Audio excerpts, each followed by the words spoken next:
And it's not often that we have snow in Yerushalayim, so it's great to be here with snow.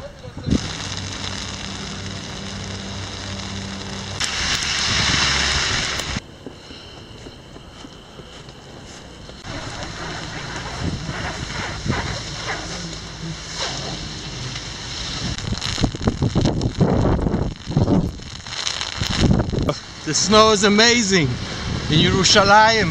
Before you know it, it started and it's going strong. Everybody that's on the street, be careful. We're trying to get the train.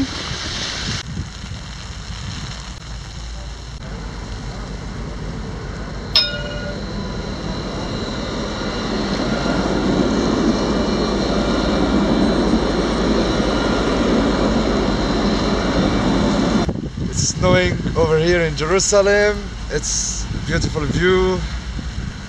That's it for now.